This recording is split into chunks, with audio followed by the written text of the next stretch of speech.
15 days to slow the spread. That is what we were all told 1,032 days ago. And nevertheless, President Joe Biden has just announced that the government will be extending the COVID public health emergency order for the 12th time for another 90 days. After which time, I'm sure the government will let the order expire, right? Fool me once, shame on you. Fool me twice, shame on me. Fool me hundreds and hundreds of times, and I'm not sure we have any capacity for shame left. I'm Michael Knowles. This is The Michael Knowles Show.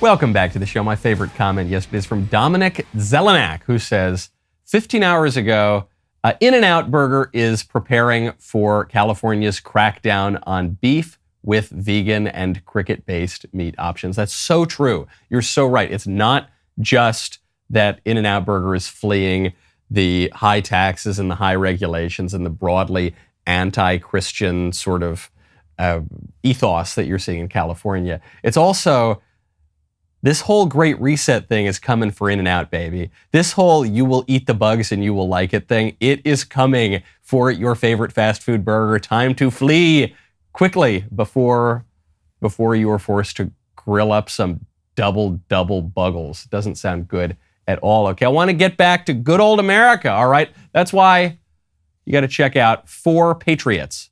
A tree branch hit a power line in Ohio, 2003. It shut down 21 power plants. Around 100 people died. We have a power grid that was designed in the 1800s. Even the White House sees it. White House is saying 2/3 of the grid is at least 25 years old. So they recently announced billions of dollars to update it. How long is that going to take? Very long time. That's why having your own solar power is more important than ever. With the 4 Patriots Patriot Power Generator, you get a portable solar generator that does not install into your house. You can take it with you wherever you go. The 4 Patriots Patriot Power Generator is powerful enough for your phones, medical devices, even your fridge. Right now, you can go to 4patriots.com, use code Knowles to get 10% off your first purchase on anything in the store. You will also get their famous guarantee for an entire year after your order, plus free shipping on orders over $97. A portion of every sale is donated to charities who support our veterans and their families. Go to 4patriots.com. Use code Knowles, K-N-O-W-L-E-S, to get 10% off. That is 4patriots.com. Use code Knowles, K-N-O-W-L-E-S, to get yours and be prepared today. I don't know if you know this, but Joe Biden is not an honest man. He's not. I know that the COVID lockdown stuff did not begin under Joe Biden, but it has extended, apparently indefinitely, under Joe Biden. And you could see, after Trump announced the 15 days to slow the spread, he then tried to take it back. You could see him trying to take the power back from Dr. Fauci, trying to take the power back from the libs, trying to take the power back from the World Health Organization, the CDC, and everyone who was shutting down our whole society. Remember, he suggested in 2020, maybe we can reopen the country by Easter. Wouldn't that be good? And we were all excited for that. But unfortunately, once he had given that power and that influence away, it proved impossible to get it back. And now Joe Biden doesn't want to take it away. Joe Biden wants to mandate the vaccines for everybody. Joe Biden wants to keep the country in a state, if not of lockdown, then at least of emergency measures where the government can lock you down whenever it wants to. And they're going to keep doing this. Joe Biden, do you remember when he became president, he said, "Oh, we're headed for a winter of death and darkness. Oh, yeah, baby." He seemed so excited because he knew that it would give him more and more power. So, okay, Joe Biden now says, only 90 more days of the emergency lockdown. Yeah, okay, sure thing. If you believe that, then I have got a bridge in Brooklyn to see you. Don't forget, Joe Biden had to drop out of his first presidential run specifically for lying. And all politicians lie, or most politicians lie, but Joe Biden lies a lot more and a lot more egregiously than most of them. He lied about the man who was involved in the car accident that killed his wife. He lied about really, really awful personal things. He lied about his academic record. He has lied about his political record. He's lied about it all. And now apparently he lied about the classified documents that he was hiding in his private office. So we talked about this yesterday. After the Democrats have spent weeks and weeks and weeks making a huge hullabaloo about how Donald Trump had classified documents and they could potentially endanger sources and get people killed. It's this horrible, he's selling state secrets. And it was so egregious that the FBI had to go kick down the door practically at Mar-a-Lago, raid the former president's home. They're talking about prosecuting Donald Trump. Well, then it turned out Joe Biden did exactly the same thing. In fact, what Joe Biden did is worse, because it turned out Joe Biden had a bunch of classified documents in a private office of his, in a closet in a private office, just like Donald Trump did. But the difference was Trump had the legal right to declassify whatever documents he wanted as president. Joe Biden, when he took those documents and when he stored them for years and years, he did not have that right because Joe Biden had only been the vice president. So we talked about the documents that were found. Turns out there's another trove of documents that were just found, mishandled by Joe Biden. We don't know exactly where the other batch of documents were. The first batch were in Joe Biden's private office at his fake think tank. But the new one, we just don't know. But we do know that they're classified, and we do know that the government is going in now and taking these documents. So to be as fair as I possibly can, presumably, Joe Biden could declassify all of these documents now. So it's the same principle that we're applying to Donald Trump. As president of the United States, Joe Biden could say right now with a wave of his magic wand, these documents are declassified. There is no higher authority that Joe Biden has to appeal to declassify documents because he's the commander-in-chief, he's the president of the United States, he's the top of the executive branch. If Joe Biden had to go to some middling bureaucrat to say, excuse me, will you approve my declassification order? Then that would completely undermine his constitutional role as president of the United States. However, when Biden took those documents, and for the years and years, what was it, something like 5 years in which Joe Biden was storing those documents, he did not have the right to do that. That was illegal. That was much, much worse than what Trump did. And so we've now got 3 data points on this. We've got Donald Trump had documents at Mar-a-Lago. Joe Biden had classified documents at his private offices. And Hillary Clinton had lots and lots of classified documents on her email server. Hillary's was probably the most egregious. Hillary was not the vice president of the United States. She was Secretary of State. And the documents were not old documents that she took from her time in government.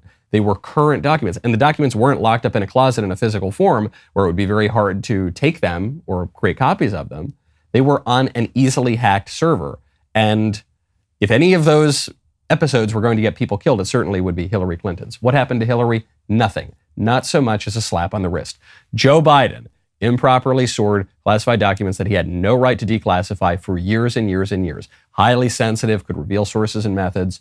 What's going to happen to Joe Biden? Absolutely nothing. Donald Trump takes some souvenir documents from his time in the White House, documents that he had 100% authority to declassify. What happens? The FBI raids his house. So I just don't want to hear it, okay? I think we can now firmly conclude that this issue of the classified documents has nothing to do with principle. It has nothing to do with real national security threats. It is simply about punishing political enemies. Hillary does it. Hillary does the worst version of it. No big deal. No slap on the wrist. Doesn't matter. Biden does a pretty bad version of it. No big deal. Brush it under the rug. Nothing to see here. Move along, move along. Donald Trump does the version of it that is most defensible and hardest to claim is illegal in any way. It's the end of the world. Americans are being killed overseas. We're giving away the nuclear secrets. This man needs to go into an orange jumpsuit. And now that this happened to Biden, you're going to see the news move right along. No big deal. Nothing to see here. Okay, this is just about punishing political enemies. You know this is the case because the White House is dodging questions on this issue like Neo in the Matrix. Okay, the Karine Jean-Pierre, poor lady, I hope she can bend to the side the right way because the questions are pretty straightforward. The issue is pretty clear, and she is dodging them as fast as she can.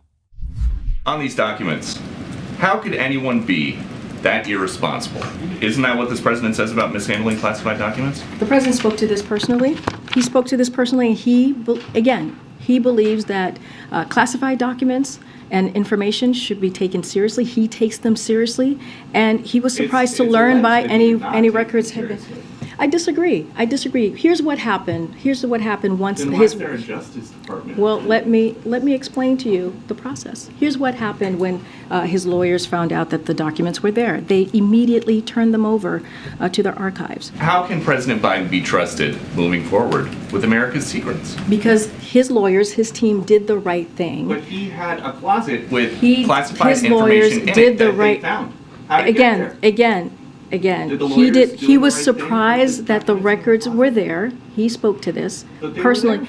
He was surprised that the records were there, and when his lawyers found out and his team found out that they were there, they turned it over to their archives, and now it's being reviewed by the Department of Justice. Oh, he was surprised that the records were there. Okay, then, no big deal. Do I believe that Joe Biden was actually surprised that the records were there? Maybe. He's a liar, so I'm inclined not to believe him. But he's pretty forgetful, so I'm somewhat inclined to believe him. Either way, though, he was surprised that the records were there is no excuse. Intention can matter when we're talking about prosecuting crimes, but if the action that is taken, intentionally or unintentionally, is an egregious action, if it's against the law, then there has to be some punishment for it, right? For the action itself, not merely the intention. The road to hell is paved with good intentions. Think about the distinction between murder and manslaughter. Yes, it's true that we prosecute murder more severely than we prosecute manslaughter, but we prosecute manslaughter. Why? Because it's wrong to kill a person, whether you intend to kill a person or not. So is it wrong to mishandle these classified documents, or is it not? Well, he didn't intend to. Ignorance of the law is not an excuse. Ignorance of your own actions is not an excuse either, not ultimately. And so you're going to see the libs move on from this.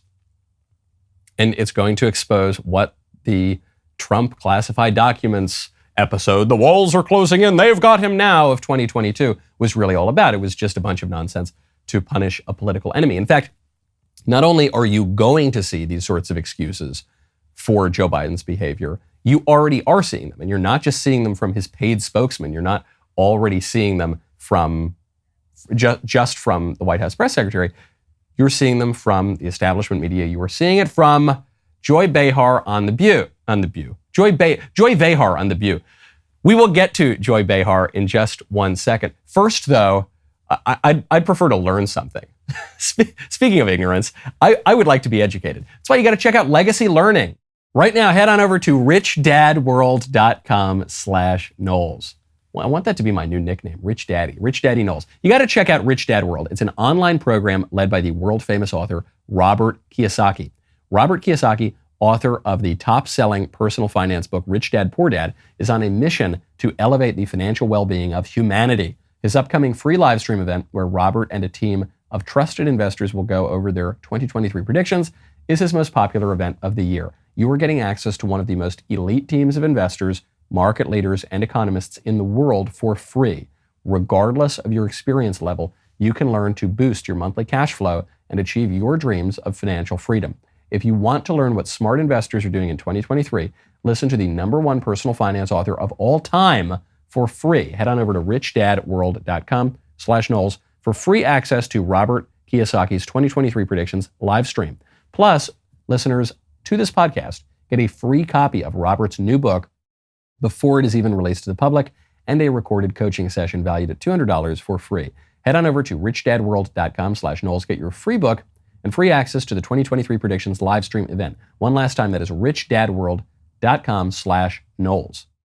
Joy Behar on The View says that this situation with Biden improperly storing classified documents, it's completely different from what Donald Trump did. Here's why. Byron needs to calm down a little bit because there are some perhaps differences here. The optics are not necessarily the best. So is it good news for you? Know who? Anything that makes us talk about him is good news for him. Not really. But, I mean, I think that what you just said is right, that there are differences in what happened. Yes, but the optics are not good. Well, we all know that Trump is a liar and a thief. You know? We know that. So it's not that big a jump to say that he obstructed and he lied. We don't think that Biden is a liar and a thief, so we give him the benefit of the doubt. That's partly what's going on. That's what's going on, right? Now, I know people are going to pull their hair out in indignation and shock at the absurdity of Joy Behar's statement that Joe Biden, he's not a liar and a thief. Joe, put thieving aside. I mean, he seems pretty crooked to me, but he is a liar. He's probably the most infamous liar politician alive today. Not a cheap shot. I'm not just trying to throw a bomb at my political opponent. I mean, specifically for lying. He's been caught in it the most. He's had the most political consequence in his life because he's a liar. Democrats call him a liar. Republicans call him a liar. So, but put that aside for a second. The principle that Joy Behar is espousing here is we give more grace to people on our own side than we do to our enemies and to our political opponents. That's a pretty smart principle, actually. There's nothing wrong with that principle. There's nothing hypocritical. It's not that there's a double standard even with that kind of a principle. That is politics. Politics is a team sport. Politics begins with the premise that man is a social animal and we find our identity and our flourishing in society with one another. And when you're in Democratic politics and Republican politics, such as we are, then there are going to be different coalitions that form to get things done. No man is an island. You can't do politics all by yourself. And so you form coalitions, and it is perfectly natural to have more trust in the people who are close to you. It is perfectly natural to give the benefit of the doubt, or more of the benefit of the doubt, to people who are part of your team, part of your family, part of your community, your fellow countrymen. It is a liberal lie and error that says that we should not afford any more grace or trust to our own countrymen than to anybody else on earth. It is a fundamental political error that comes out of the libs. I'm not just saying the modern left-wing liberals. I'm talking about liberal modernity. I'm talking about the last several hundred years that says, oh no, all these things like loyalty to family, loyalty to tribe. You often hear tribal politics is that's the worst thing in the world. Well, people are in tribes, aren't they? People do come from families and tribes and nations, and it's natural to have a kind of affection for that and to offer some grace to that. The family is a natural human institution, and political communities progress naturally from that. Patriotism is a logical extension of filial piety. I have no problem with Joy Behar saying, yeah, look, Biden's on my team, and so I trust him more than I trust the guy on the other team. I wish conservatives would understand that a little bit better. There's nothing wrong with preferring your family to somebody else's family. There's nothing wrong with preferring your country to somebody else's country. Everyone else on earth operates that way. It's only these benighted liberals in the West who have thrown that out the window and said that no, human beings are all just undifferentiated individuals floating in the ether somehow. We're all citizens of the world, kumbaya. No, that's not true.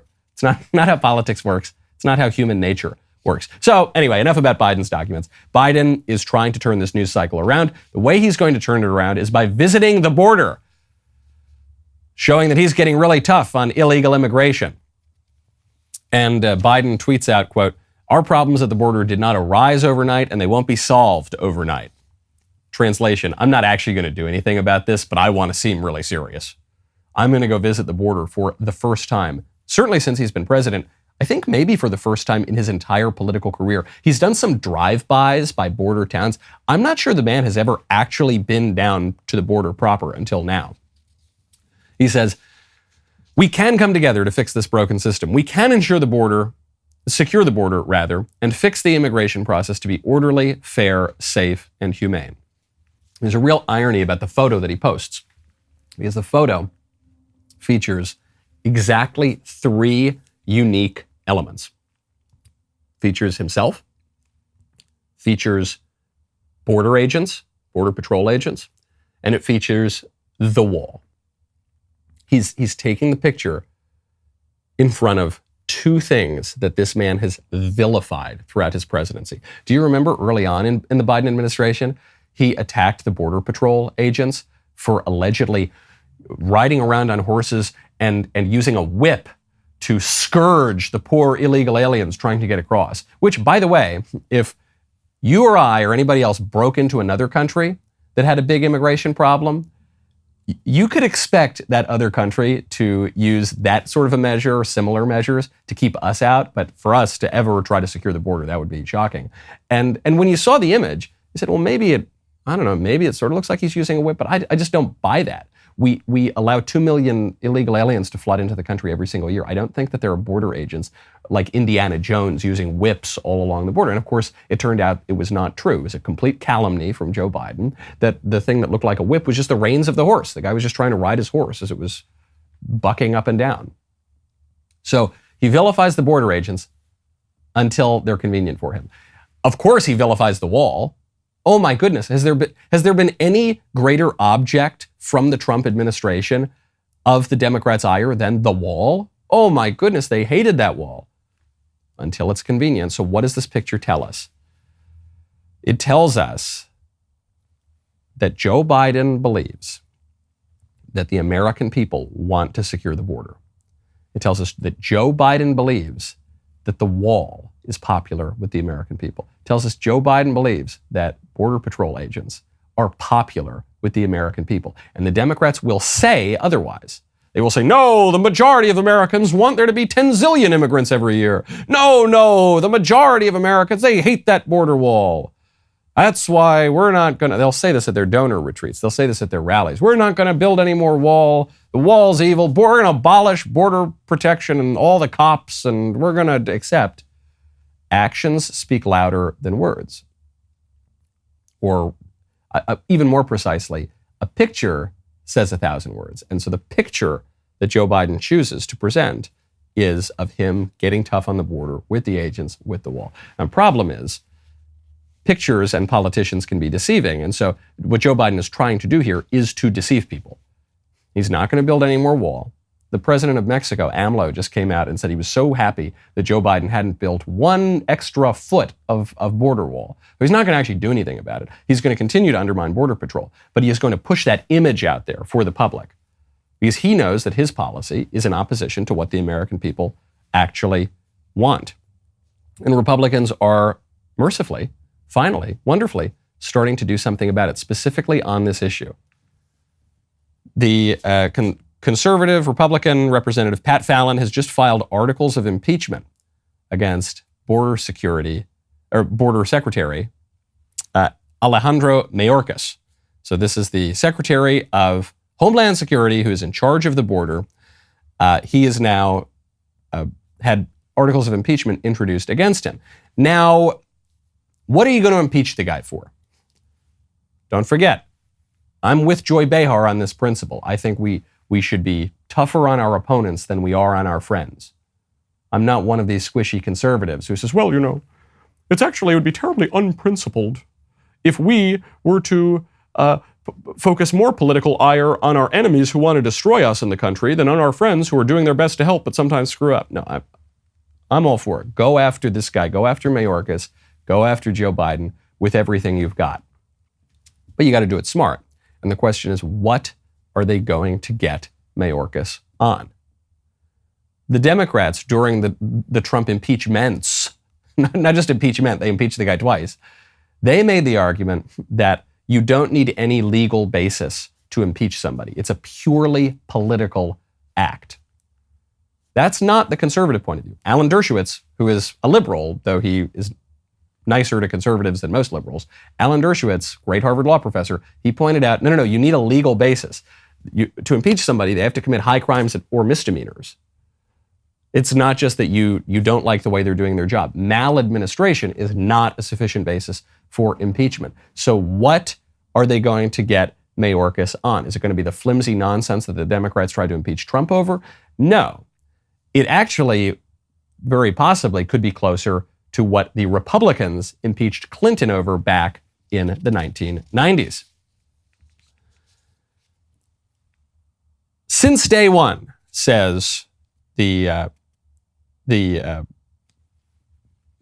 Republican representative, sorry.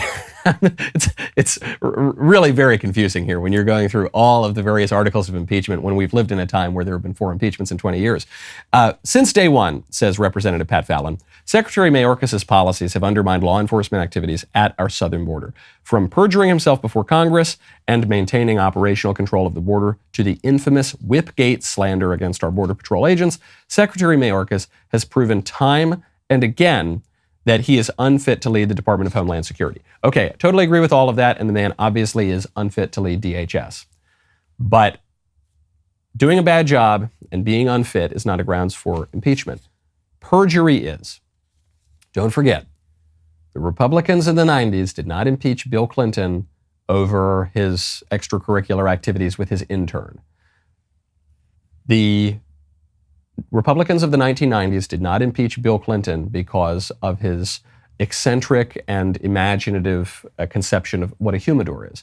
The Republicans of the 1990s impeached Bill Clinton for perjury because he lied. I did not have sexual relations with that woman. But he did. Well, it depends on what the meaning of the word is. I'm Bubba. I used to be the president. Yeah, right. So Slick Willie was able to get out of it by arguing that he was a selfish lover. When you look down at the definition of sexual relations that the Clinton camp and the investigators were agreeing upon, it gave him a little bit of an out, wherein if he was not intending to provide sexual satisfaction to his partner, his intern in this case, that he maybe could weasel his way out of saying that he had sexual relations with that woman. At least that was the argument at the time. And Slick Willie is a really talented politician and was able to get out of it. Mayorkas is not that. So if the Republicans can get him on perjury, good on it. I know that Joe Biden's just going to put some other big lib there in at the border, and I know that Mayorkas isn't even the one who's really crafting the policy. That policy is very likely coming higher up at the level of the White House. Doesn't matter. Go out there, Republicans, claim that political scalp. Go out there, take down one of Biden's cabinet secretaries. When I think about what the Trump cabinet secretaries went down over, it is astounding to me. They got Tom Price on private jets. Remember, Tom Price, the Republican Secretary of Health and Human Services, he took some private jets. This created a political scandal. He had to resign over that. And Trump backed the resignation. Absolutely nothing compared to the egregious activities of the Democrat cabinet secretaries. So good on them, Republicans. Go get them. Congress is throwing its weight around. More good news coming out of the Pentagon now. The Pentagon is ending its vaccine mandate for servicemen after the House GOP makes them do it. The DOD is ending it because House Speaker Kevin McCarthy forced an end to the program last month with the new National Defense Authorization Act, which is the annual defense policy and spending bill. That passed. And so it's not that the Pentagon just decided out of the goodness of its heart. It's not that Mark Milley there was able to put down the Ibram Kendi, was able to put down Genderqueer by Maya Kobabe, and went in and scrubbed all the purple out of his hair and got rid of some of his piercings and his pride flags and said, you know what? Now all of a sudden we're not going to make you take the Fauci ouchie. That's not what happened. What happened was the House GOP forced the Pentagon's hand. What happened was the GOP used political power for good effect, and reminded all of us that it's not just a completely desperate situation. It's not just that Republicans have absolutely no power whatsoever. It's very easy to despair. In the lingo of the cool young hip youths, it's very easy to get black-pilled and think that there's just no chance that we're ever going to have anything even resembling a conservative sort of society again. If that were the case, the libs would not be fighting so hard to secure their power. I think that conservatives actually can still maintain a little bit of political power, and we can grow it more if we're willing to exercise it. Great example of this, down in Florida, Ron DeSantis just showing the model for what conservative governors, and frankly, what conservatives at the federal level should be doing. Ron DeSantis has just threatened to stop Chinese communists from buying real estate in the United States.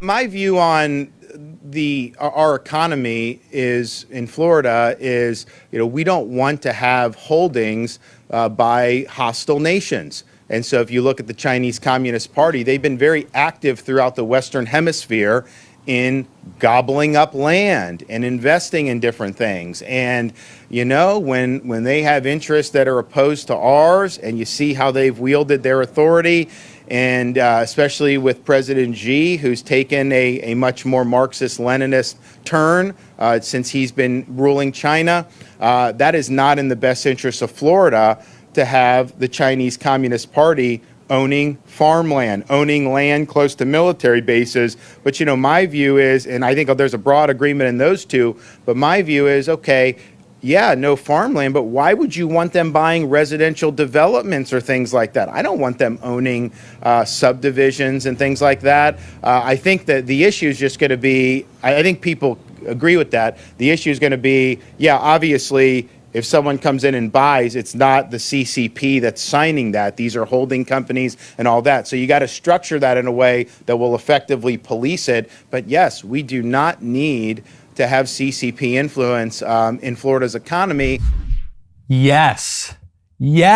Oh, I just love it. I wish I had a sort of New Year's Eve blowhorn and an American flag to wave around listening to that clip. This is so beautiful. Ron DeSantis totally gets it here, and I really hope this policy goes into effect, because it is going to, not only is it morally and politically astute and right, but it's going to irritate all the right people because the libs are going to go crazy. What do you mean you're taking away our Chinese communist influence in America? You can't do that. But it's also going to irritate the squishes. It's going to irritate the squishes because the squishes are going to say, well, yeah, sure, I don't want the Chinese communists having political control over America, but, what about the free market? What about, aren't we supposed to allow anybody to buy anything that he wants? We're not talking about the Chinese communists putting a spy into the Pentagon. No, we're just talking about them buying up some land. So now the heavy hand of the centralized government, you statists, you Ron DeSantis, you big government conservative, you're going to go in and tell people what they can buy in the free market? Yes. And they might even be able to rationalize themselves. Okay, well, maybe you can put certain limits on how we operate in the free market if we're talking about a political party or a foreign power. So, okay, maybe, I don't know if I love this because I hate tariffs and I hate all restrictions on free trade, but all right, maybe the CCP cannot buy land in America. Okay, fine, I'm willing to go there. But then Ron DeSantis points out, he says, do you think the Chinese communists are coming in, they're going up to Houlihan Lawrence Real Estate, and they're saying, okay, yes, where do I put Chairman Xi's signature on the dotted line? You think Xi is flying over to him, he's saying, okay, here's the CCP credit card, I want to buy this on behalf of the Communist Party. No, of course not. The way that the Chinese are buying land in America and amassing even more political power than they already have is through intermediaries, through holding companies, through individuals who are connected to the Communist Party. And so DeSantis is saying, if we're actually going to do anything about this, we got to put it into effect in a way that will be practical. And he points out, actually later in those comments, he says, we've already done this at the universities. We've gone after the Confucius Institutes. Confucius Institutes they're not the Chinese Communist Party club. They have a facade of being purely academic or purely cultural or not related. But what DeSantis and other GOP politicians, Ted Cruz in particular, have pointed out is, no, they're just fronts for the Communist Party. They should be banned from the universities. Let's go, baby. Wield the heavy hand of the state to protect our national security interests, but just to protect our country. If we're living in a country right now, and depending on where you live in the United States, you might be seeing this directly. If we're living in a country where a hostile foreign power is coming in and buying up a lot of real estate, that doesn't only present a national security interest, that presents economic hardship and an upending of the political order. Simply by the fact that they're driving up real estate prices. You got a ton of money coming out of China, coming into the United States from the party that is driving up your rent, driving up your mortgage. You see DeSantis there is saying, yeah, of course, with the farmland, that presents an immediate security threat. But he says, why do we want the Chinese communists buying residential property either? It's a reminder, and DeSantis gets this, and he's not the only Republican to get this, but he has articulated it in a really powerful way, in a really clear way. He understands that the economy is for the nation. The nation is not for the economy. Free market principles, open trade, those can be good things, but they are a means to an end, and the end is a good country and a flourishing society. And when we put the cart before the horse, then things get a little bit wonky. Ron DeSantis is not a Stalinist, okay? He's not some heavy-handed, big authoritarian government. He's a normal politician who recognizes that we live in a republic, and republic comes from res publica, it means public things, and he understands that his job is to govern for the common good of all. That's why states are instituted. And that doesn't mean confiscating property and turning us all into commies. Quite the opposite. He's saying we need to reduce the power of the communists. And the way to do that is to wield just political power that the people have given us through our form of government. Really, really great stuff. I hope that other conservatives take note. The libs have dispirited us for so long. They've made us think, well, you guys can never wield political power. Well, DeSantis is showing we can. Other GOP politicians are too. But DeSantis is doing it in a really, really clear way. It's a new year, folks, but leftist companies are still up to their same old dirty tricks. Ladies, it is time to help your fellas wash out the woke once and for all with Jeremy's Razor's new line of men's staples. He will love the tea tree and argan oil-infused shampoo and conditioner. If you're watching the show right now, you'll notice I'm in a hotel room. I'm out in Cali filming some episodes of PragerU's book club. We had some really great books coming up. But the only downside, other than being away from my family and my children, other than having to be in Mussolini's hellscape right now where no one has any freedom, I guess one of three downsides is I don't get to use that Jeremy's shampoo. I got to use the stupid hotel shampoo. Make sure you get the shampoo that is responsible for this quaff that you see every day. They've got the exfoliating charcoal body wash. If your man is a soap traditionalist who prefers something to hold on to, the oatmeal and citrus soap scrub, maybe you'll hold on to it. I don't know. They smell great. They're all made right here in the USA by a men's grooming company that does not hate men. Shop the new Jeremy's hair, face, and body wash collection and kick woke out of the bathroom. Speaking of racial and ethnic tensions, Kumail Nanjiani is upset about how Hollywood casts people of color and how Hollywood does not cast people of color, but not in the way that you think. Kumail Nanjiani, I have seen this name before. I don't really know what he's been in, but I definitely recognize him as having been in lots of movies and things. He is very upset because he wants to play a villain. And he says that Hollywood will not allow him to play a villain because Kumail Nanjiani, as you might be able to tell from his name, is not a white man. He says, I think that Hollywood now, even though they're trying to be more diverse, is still weird. And that it's just as limiting as anything else, he says. I want to play more bad guys. And then he starts talking about Sebastian Stan, a white friend of his. He says, Sebastian Stan does these big Marvel movies and then he'll play a psychopath. I was told that's going to be hard for me because people don't want to cast non-white people as bad guys. This is true. If you've watched movies at all over the last 30 years, 40 years, you will notice that the bad guy always has to be a white guy. And this is why in James Bond, during the War on Terror era, you'll notice James Bond never fought Osama bin Laden. The purpose of the James Bond series is to reflect, in a fun and campy and exciting way, the chief enemies that we in the West were fighting. So during the Cold War, it was all about the evil Ruskies. That's really what it was about. Even though they had all these colorful characters and Blofeld and all the rest of it, it was about the Cold War. Then the Cold War ends in the early 90s, and James Bond is in a new era. What are we going to do? Who are we really fighting? And so you get these kind of post-Soviet, GoldenEye, great James Bond movie, these kind of post-Soviet villain types. But then during the War on Terror, it should be so clear. James Bond is fighting Muslim terrorists. Except he couldn't. He couldn't because of political correctness. The nearest thing to a person of color that Hollywood will allow to become a villain, it's the Russians.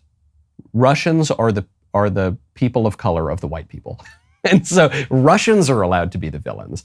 Eastern Europeans, they're but that's it. That's the closest you can get. And I am totally sympathetic to what Kumail Nanjiani is saying here. What he's saying is, this is dehumanizing. And it is. It is just as dehumanizing as saying that an Indian guy can't be the good guy, or that a black guy can't be the good guy. It is just as dehumanizing to say that a black guy can't be the bad guy. But that's the way, forget about Hollywood for a second, that is the way that our entire culture operates now. If there is a heinous crime committed, a school shooting or something like that, if the school shooter is a white guy, you are going to see that right at the top of the news report.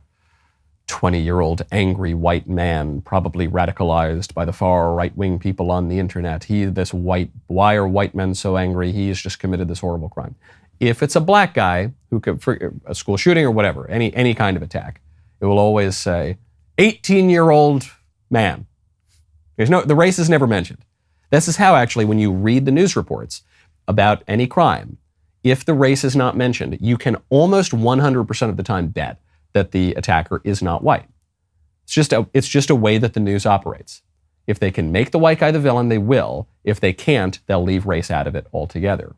And that is dehumanizing. I would always talk about this when I brought up Christopher Columbus, or when someone raised the issue of the Pilgrims and the early Americans and what we did to those poor Native Americans.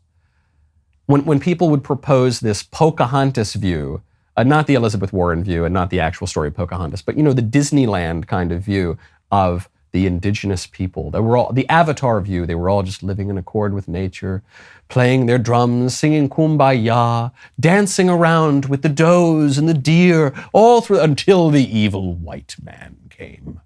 And he upset this wonderful balance of nature. They were basically these indigenous people. They were immortals in Edenic paradise. And then the white man came and despoiled it all. And now there's sin and death that pervades. That's not what happened. That's not what happened. It is just as absurd to say that the Native Americans could not be bad in any way as to say that the Native Americans could not be good in any way. It's dehuman. These are people. When you look at the real story of the Mayflower and the Pilgrims and the early Americans in New England, it's much more interesting than the idea that they showed up and they gave everybody smallpox blankets and they killed off all the Indians and took their corn. That's not what happened. The Indians there, I'm specifically thinking of people like Massasoit. I'm specifically thinking of people like his progeny, King Philip. I'm specifically thinking of the Massachusetts Indians. I'm thinking of the Algonquin Indians. I'm thinking about all of the different tribes around there. They were crafty. They were smart, especially our buddy Massasoit. They were tacticians and strategists. Massasoit used the Pilgrims to grow his political control all around the region, and had his progeny, King Philip, not screwed everything up because he misinterpreted how his brother died, they probably could have lived together in relative peace for a much longer period of time. These are real men. When Massasoit decided to side with the Pilgrims against the Massachusetts, he was making a political decision, and it was a smart political decision as far as I'm concerned. They're humans too, and humans can be bad guys. Even Indian people, even black people can be bad guys. But it's identity politics all the way down in our culture. This is a story I'd been meaning to get to. I'm glad we finally have time. Breaking news, if you're driving, please pull over. If you're standing up, please sit down. Mars Candy will be releasing all female packs of M&Ms. Yes, finally. How is the candy female? Well, the way that the candy's female is that they've got those little cartoons that they put in the commercials, and some of the cartoons are men, and some of the cartoons are women. This issue actually came up about a year ago because M&M's announced that the green M&M was no longer going to be sexy. Previously, the green M&M was really, really hot and sexy as far as candy-coated chocolates go, and then they decided they were going to make the green M&M kind of frumpy and sexually ambiguous. So, okay. Going with the culture, I guess. But now they're saying, okay, we're going to release all female PACs. And why are they doing that? Because they want to, quote, celebrate women everywhere who are flipping the status quo. And it's really funny because the PAC actually just shows these women upside down. It says these women hanging by their feet completely upside down. Doesn't seem very celebratory to me. But what does it tell you about the culture? The M&M story actually does tell you something about the culture we're living in. It tells you that our culture today is glib, gay, and contemptuous of our forebears. That's what it is. This is so glib. So much of our activism, of our real political discourse in this country, is putting the chick M&Ms in the bag. That's how we're going to seriously deal with the moral and political issues of our time. We're going to post a black square on Instagram. Yeah, that's right. You know what we're going to do? We're going to start a hashtag. Yes. Michelle Obama, while she was First Lady of the United States, while her president was the most powerful man in the world, posted on social media a picture of herself holding up a white sheet of paper that said hashtag bring back our girls. And she was frowning. She looked very serious because Boko Haram, a terrorist group, had kidnapped a bunch of girls. It said bring back our girls. Her husband's the president. If he wanted to get rid of Boko Haram, he could do it in 2 seconds. Boko Haram, I don't think they have nuclear weapons. I don't think they're the most sophisticated or civilized people in the world. They're a thug terror group of people using very old weaponry who could be wiped out by the US military in a morning before lunch. But for any number of reasons, Barack Obama didn't want to go take out Boko Haram. So how are we going to stop it? We're going to hold up hashtags. Did we ever get Coney 2012? Are we there yet? I'm not so sure. Very glib culture and a gay culture. And I'm using gay in a technical sense of that term. Not to mean that it's a happy culture. It's not a happy culture.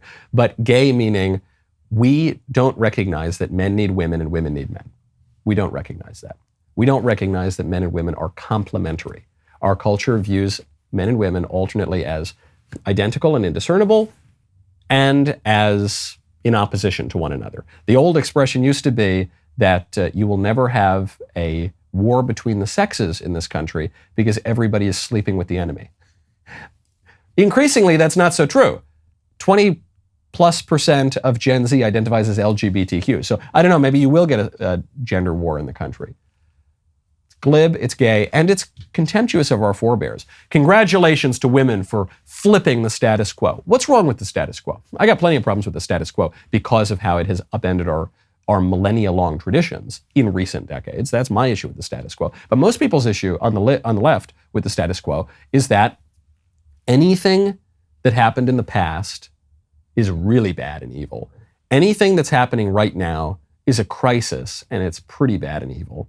And anything that happens in the future is going to be better than the present and the past. That is a culture that is in serious decline. That is a culture, I hope it's not terminal decline, but it's a culture that's given up the most important democracy in the world. That's the democracy of the dead, that does not merely confine the decisions about how we live to the people who happen to be walking on the earth at the present moment, but actually looks to the past, receives wisdom, recognizes that maybe we don't know every single thing that's ever been discovered. Maybe a span of 80 years is not enough time to learn everything that there is to learn. Maybe we ought to have a little respect for history and the great men who came before us. No, our culture says no.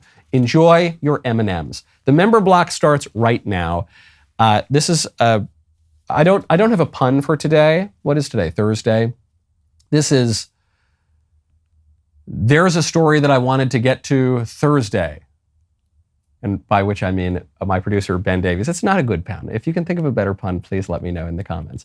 My producer, Ben Davies, has a story every week that he's upset that I don't get to. And so I've got the story here facing upside down. I will flip it over and read the story for the first time. You got to go to the member block to do that, okay? That is dailywire.com/Knowles. Use code Knowles at checkout. You will get 2 months free on all annual plans. See you at the member block.